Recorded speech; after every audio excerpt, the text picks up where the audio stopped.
यदि अपने वर्तमान और भविष्य का सामना करना है तो कुरुक्षेत्र की ओर मुंह करके खड़ा हो जा और स्वयं नारायण से अपने उन प्रश्नों के उत्तर सुन जो सदैव से तुझे परेशान करते चले आ रहे हैं। इसलिए हे महाबाहो, विजय और पराजय, जीवन और मृत्यु, सुख और दुख के प्रश्नों में ना उलझो और युद्ध करो। यदि इस युद्ध में तुम्हारी विजय हुई तो पृथ्वी का राज्य और यश भोगोगे, और यदि वीर गति को प्राप्त हुए तब भी यश के साथ साथ स्वर्ग पाओगे। इसलिए हे कौन्तेय, उठो, सुख दुख, लाभ हानि, जय पराजय सबको समान समझो और युद्ध करो, कि यही तुम्हारा क्षत्रिय कर्तव्य भी है और मानव धर्म भी। हतो वा प्राप्स्यसि स्वर्गम जित्वा वा भोक्ष्यसे महीम, तस्मात् उत्तिष्ठ कौन्तेय, युद्धाय कृत निश्चयः।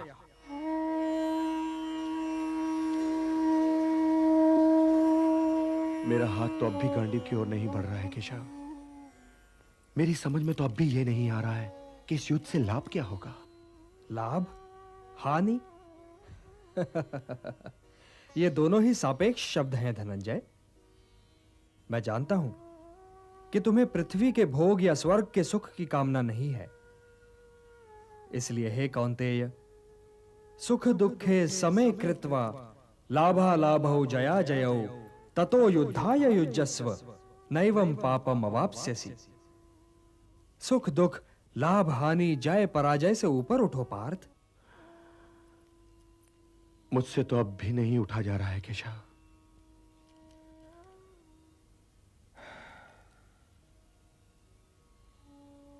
अब तक मैं तुम्हें ज्ञान और विवेक की दृष्टि से समझा रहा था पार्थ, जो जीवन के आर पार देख सकती है और सत्य की गहराई में झांककर उसकी अंतरात्मा का स्वर समझ लेती है। किंतु कदाचित तुम उसकी अमूर्तता में उलझ गए। तो व्यावहारिक कर्म की तुला में इस क्षण को तोलकर देखो पार्थ। व्यावहारिक कर्म की दृष्टि से अपने कर्तव्य के विषय में निर्णय लो, तब भी तुम इसी निर्णय पर पहुंचोगे कि तुम्हारे लिए इस युद्ध में भाग लेना आवश्यक है। यही निर्णय तो मैं नहीं ले पा रहा हूं केशव, नहीं ले पा रहा हूं। तुम ये निर्णय केवल इसलिए नहीं ले पा रहे हो पार्थ कि तुम इस क्षण को केवल व्यक्तिगत लाभ और व्यक्तिगत हानि के तुला में तोल रहे हो।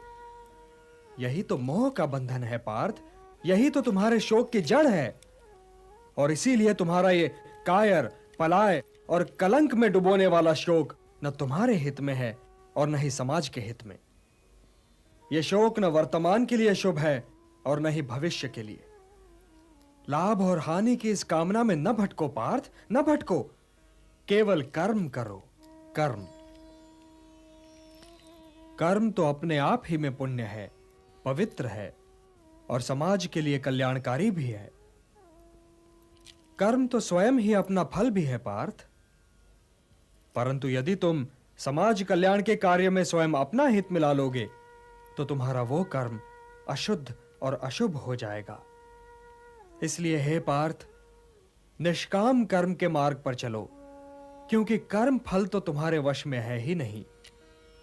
इसलिए केवल कर्म करो और कर्म फल की इच्छा न करो। कर्मण्येवाधिकारस्ते मा फलेषु कदाचन मा कर्म फल हेतुर्भूः माते संगोस्त्वा कर्मणि। किंतु निष्काम कर्म कैसे संभव है वासुदेव? फल का ज्ञान ही तो कर्म करवाता है, और यदि दृष्टि फल से ही हट जाए तो कोई कर्म करेगा ही क्यों? कोई कर्म इसलिए करेगा पार्थ कि कर्म के बिना तो जीवन संभव ही नहीं। कुछ तो करोगे ही, या भोजन करोगे या नहीं करोगे, या भूखे को भोजन करवाओगे या नहीं करवाओगे, या युद्ध करोगे या नहीं करोगे। तुम्हारे पास तो केवल यही विकल्प है कि तुम क्या करो या क्या न करो। परंतु परिणाम तुम्हारे वश में नहीं है पार्थ। कर्म फल तुम्हारे वश में नहीं है। तुम्हारे अधिकार की सीमा इस विकल्प पर समाप्त हो जाती है कि तुम युद्ध करोगे या नहीं करोगे। किंतु युद्ध का परिणाम तुम्हारे हाथ में नहीं है। यदि तुम विजय चाहो भी तो यह आवश्यक नहीं कि विजय तुम्हारी ही हो जाए, तुम्हारी पराजय भी हो सकती है। किंतु यदि तुम विजय से मोहित नहीं होगे तो पराजय से भी नहीं घबराओगे। यदि तुम ये सोचो पार्थ कि चाहे विजय हो चाहे पराजय, किंतु तुम तो केवल इसलिए युद्ध कर रहे हो कि युद्ध करना तुम्हारा कर्तव्य है, तो विजय के सुख या पराजय के दुख का प्रश्न ही नहीं उठता। और जो न विजय से सुखी हो और न पराजय से दुखी, वही स्थित प्रज्ञ है। इसलिए हे पार्थ, कर्म के प्रतिफल की चेष्टा न करो। तुम तो केवल वही करो जो तुम्हारे वश में है, अर्थात अपने धर्म का पालन करो। यही कर्मयोग है पार्थ, यही कर्मयोग है।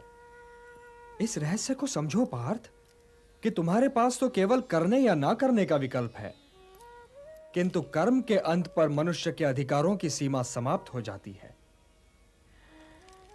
कर्म का परिणाम मनुष्य के वश में नहीं है।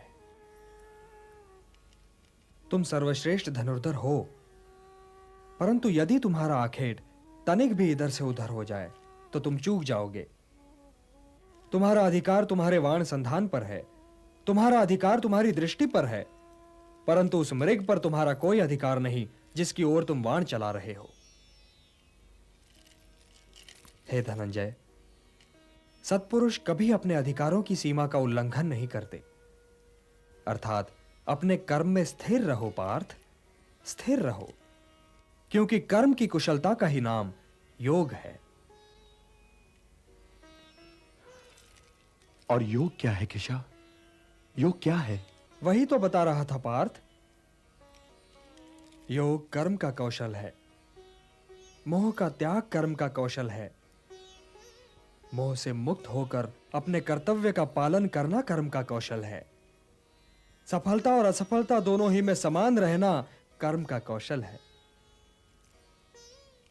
बुद्धि युक्तो जहातीह उभे सुकृत दुष्कृते तस्मात् योगाय युज्यस्व योगः कर्मसु कौशलम। संजय, संजय!